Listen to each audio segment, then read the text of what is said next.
Ça, c'est le réchaud que j'utilise depuis des années, que vous avez vu souvent dans mes vidéos. Donc, la pochette.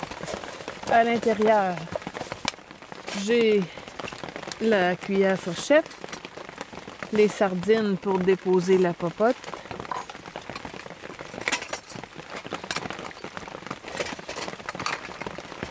la popote qui contient 600 ml, la tasse isolée, et dans la tasse, je range une boîte à feu d'urgence pour allumer le feu au besoin. Et dans un sac, une éponge récurrente, des essuie-tout pour la vaisselle et le bout de savon que je mets dans l'eau chaude pour nettoyer. J'ai aussi les deux couvercles, un pour la tasse, un pour la popote,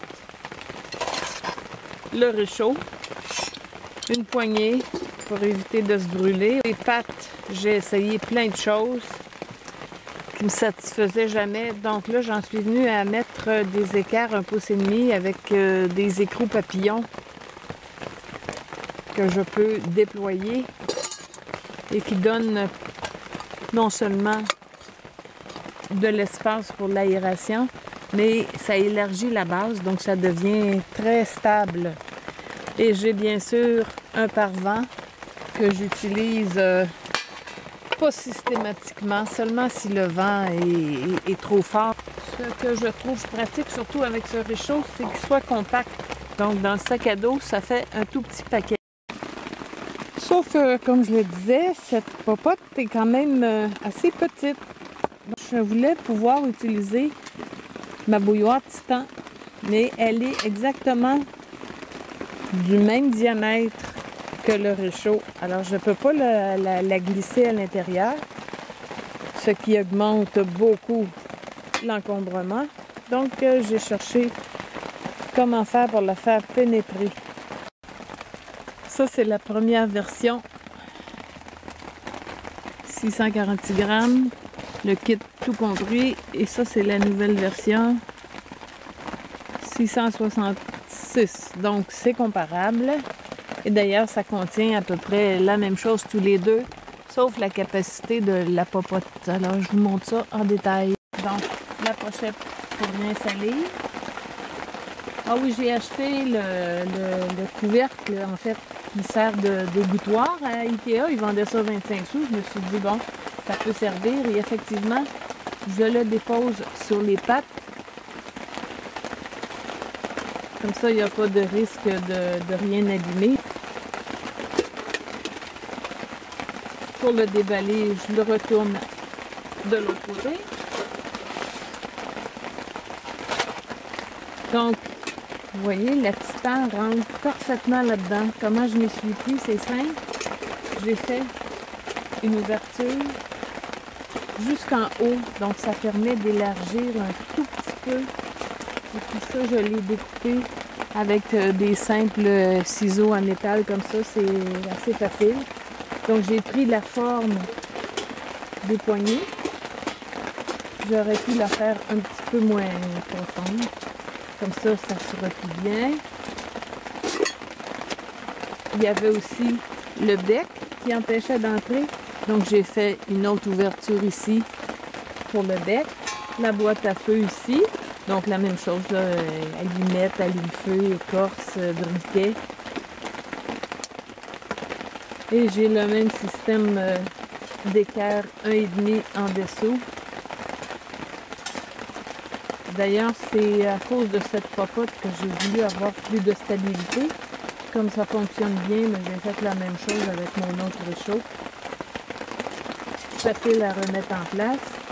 Ça donne vraiment une base très solide pour déposer la popote. Bon, j'avais une petite grille. Ça laisse une grande ouverture pour alimenter. Mais j'ai aussi préparé autre chose, un morceau de cintre que j'ai replié. À l'intérieur de la popote, j'ai aussi un gobelet qui est doublé, surtout pour l'hiver.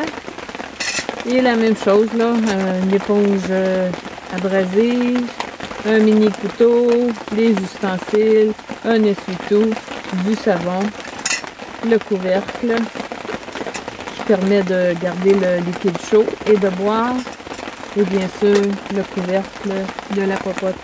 Et j'ai prévu bien sûr un pare-vent pour ce réchaud également, pour pas avoir à le changer de pochette. J'aime bien avoir tout à portée de main, un seul morceau à mettre dans le sac à dos. Donc par ce beau dimanche de pluie, je vous montre comment ça fonctionne. J'allume le feu et je remplis ma bouilloire d'eau.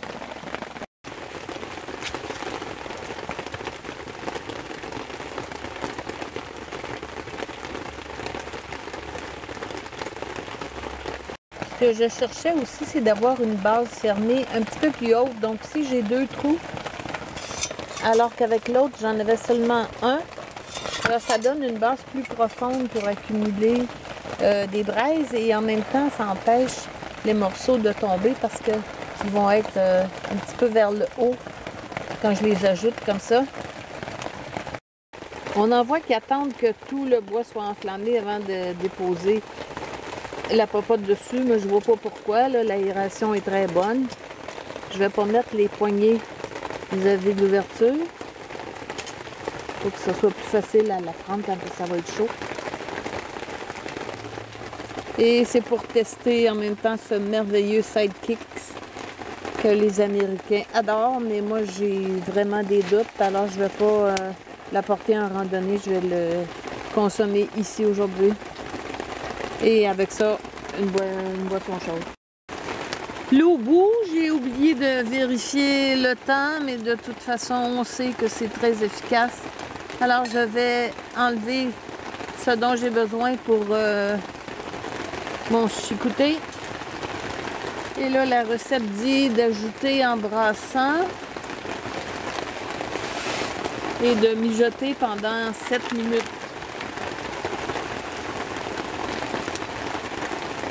Ça, j'aurais pas pu le faire avec mon autre popote qui est trop petite.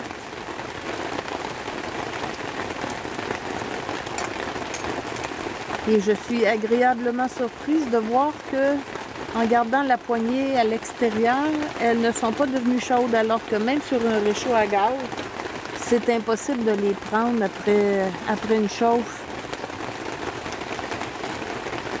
Bon, mijoter, ça veut dire à feu doux. Je vais garder la braise, je vais ajouter seulement un petit peu de bois de temps en temps. J'espère que la pluie ne vous empêche pas de m'entendre.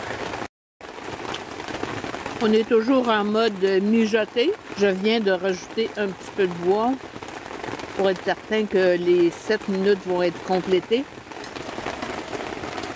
Ça cuit très bien. Ça n'a pas collé au fond. C'est presque prêt. Les 3 bouts de bois que j'avais ajoutés, je les ai enlevés. J'en ai pas eu besoin. Juste les braises, ça suffit à rendre les pâtes à point. Ce qu'il y a de bien dans le fait d'avoir des poignées, c'est qu'on peut s'en servir comme bol pour manger.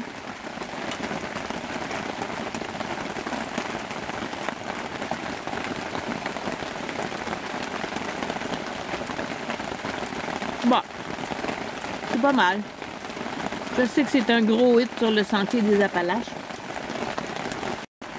Évidemment, les pâtes, c'est bon à randonnée. J'ajouterai de la viande, des légumes. Mais de toute façon, c'est pas le sujet de la vidéo d'aujourd'hui. En conclusion, la broche ici, ça a très bien tenu. C'est stable. Ça tient par un trou ici. Et puis, en étant replié aux 2 autres bouts. Il y a très peu de résidus au fond. Une fois que la braise va être consumée, il ne restera presque rien à cause de la bonne aération par le dessous. Et c'est vraiment stable. Je suis très satisfaite de mes petites pâtes. Il n'y a vraiment aucun résidu qui a collé à l'intérieur de la bouilloire Tipan. Donc celle-là, je la réservais plutôt avec le réchaud à gaz parce que la cartouche entre à l'intérieur. Mais c'est une sous-utilisation, donc maintenant je vais pouvoir la prendre avec mon réchaud à bois IKEA.